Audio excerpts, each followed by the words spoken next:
Man-caused global warming proponents also claim that because the North Pole is melting, polar bears are threatened with extinction. However, numerous studies have shown that all but one of the many polar bear populations are stable or increasing. Polar bears have managed to survive just fine through many other periods in the past 10,000 years in which it was much warmer than even the most pessimistic global warming predictions today. But what about the Antarctic and Greenland? Won't their melting cause massive shoreline flooding?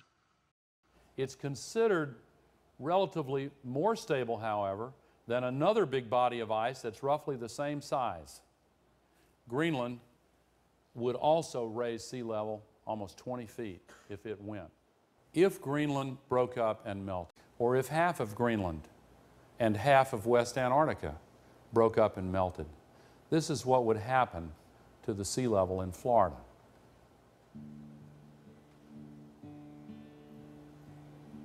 This is what would happen to San Francisco Bay. A lot of people live in these areas. Even the highly political United Nations IPCC states in their 2007 summary for policymakers that the most that will happen by the 21st century is 59 centimeters or 23 inches.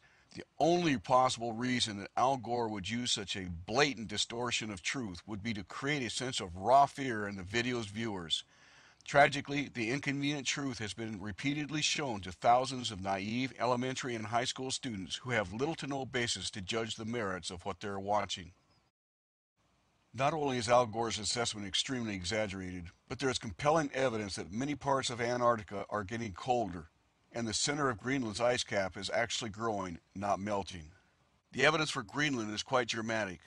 On July 15, 1942, two B-17 Flying Fortresses and six P-38 Lightnings flying from the United States to England were forced to make an emergency landing on Greenland's southern ice cap. The crew was rescued, but the planes were left on the ice.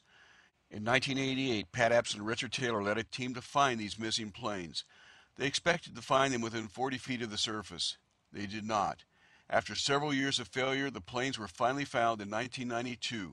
1 mile from the landing site and 268 feet below the ice surface. The team used hot water to dig a tunnel down to one of the planes to extract it. Dubbed the Glacier Girl, the plane was restored and is now flying again. The planes did not sink to a depth of 268 feet, nor did the glacier push them down to that depth. If that were the case, the planes would have been ripped apart. Rather, 268 feet of ice accumulated on them from 1941 to 1992. Although the results are complex, other research shows that much of Greenland's interior ice cap is growing and only its edges are melting.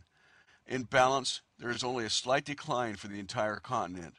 Al Gore ignores all this and concentrates instead on the melting that is occurring on the edges of Greenland. 10 years later, this is what happened. And here's the melting from 2005. Should we be alarmed about this melting?